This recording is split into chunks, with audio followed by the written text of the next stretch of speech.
Hello Classic Crew, and welcome to today's video where I'm going to be talking about embracing the idea of slow living.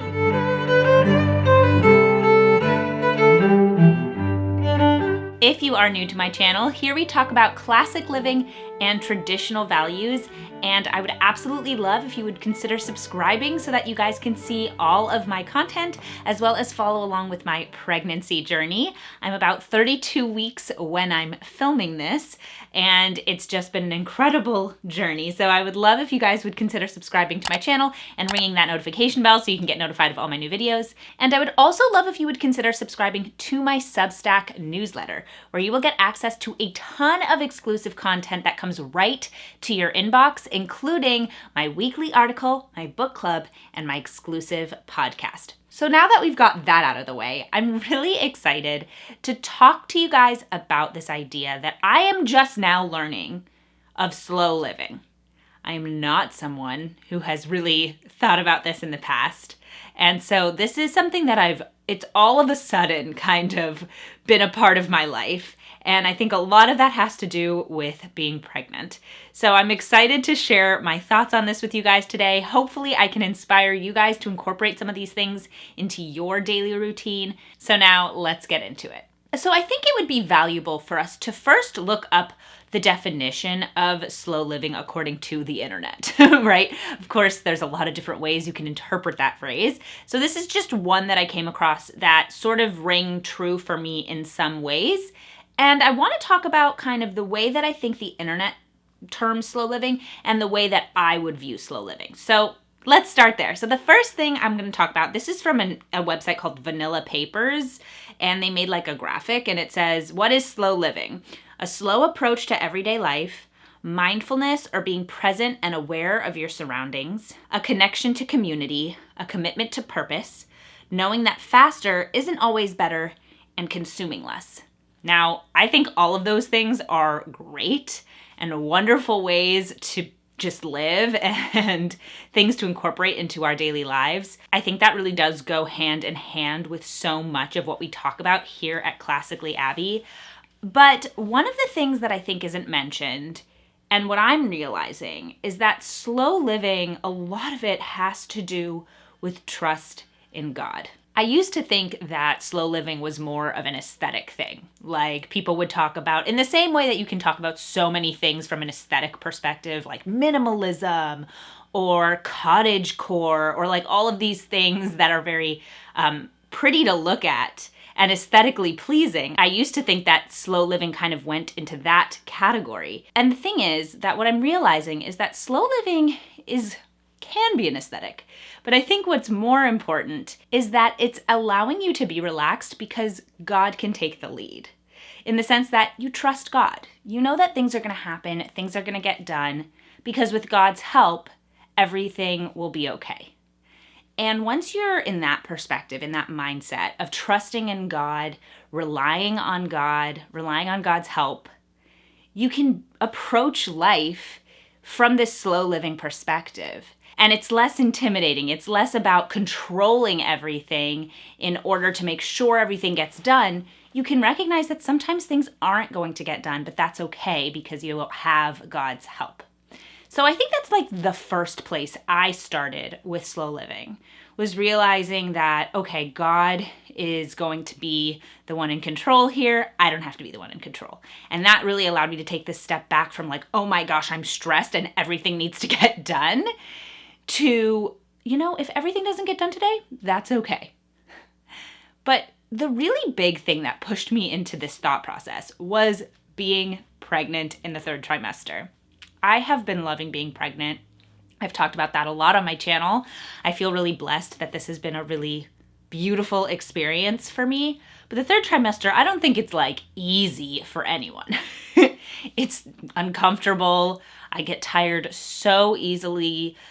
We moved during the third trimester, so me trying to like help at all just was not a thing. And when I did try and help, I hurt my back. Bending over was just not happening. I tried to do it and I couldn't do it, and it was not good, and I pulled a muscle in my back. So with all that in mind, I had to embrace slow living in a sense, because normally I'm the kind of person who's like, go, go, go, get everything done.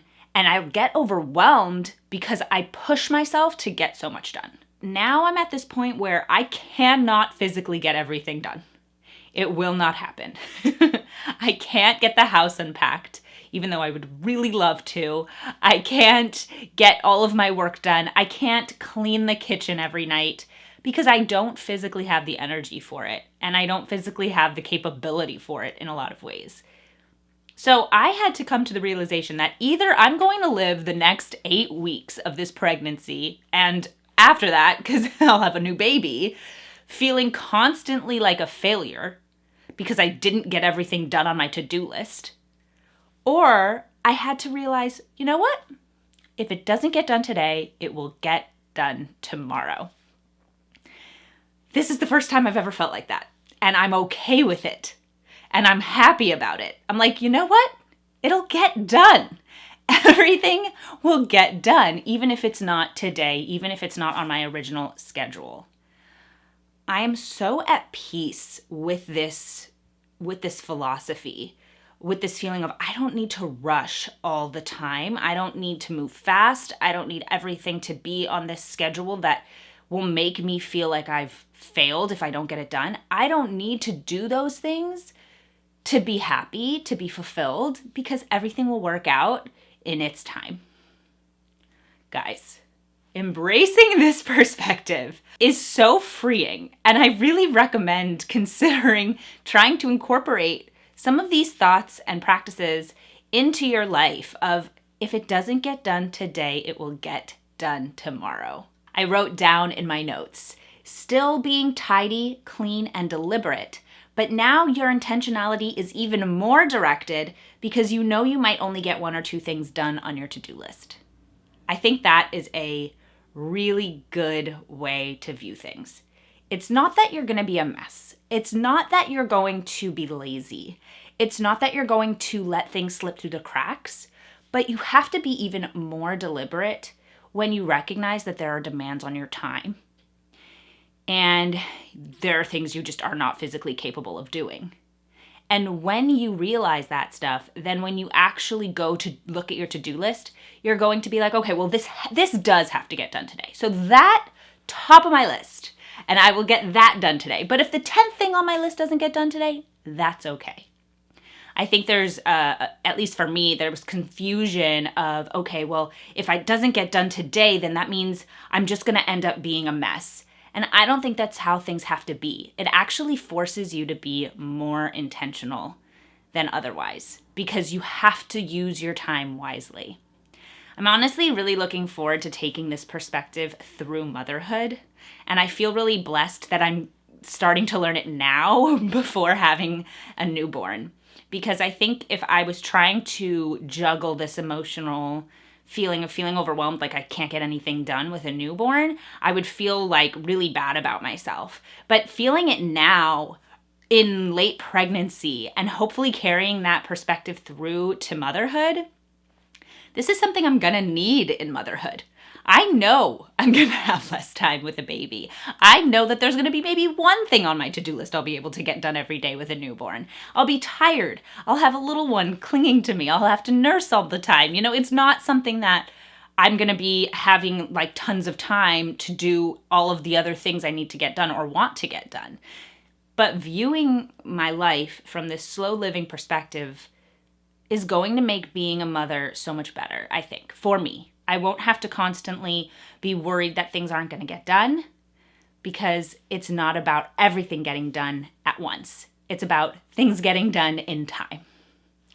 So that is my video for today. I hope I gave you a little bit of inspiration for your perspectives on slow living. I think that slow living is something we can all incorporate into our lives a little bit more. And depending on where you're at and what stage of life you're in, you can incorporate it more or less. But even just changing the way you understand things, I think can really give you a better way of approaching it.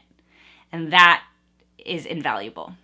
So that is my video for today. Thank you so much for watching. Let me know your thoughts in the comments below. I'd love to hear. If you're not already subscribed to my channel, go ahead and subscribe and hit that notification bell. Don't forget to check out my Substack newsletter at classicallyabby.substack.com. And if you'd like to follow me on social media, it's at classicallyabby, absolutely everywhere. Thank you so much for watching, and I'll see you guys in my next video. Bye!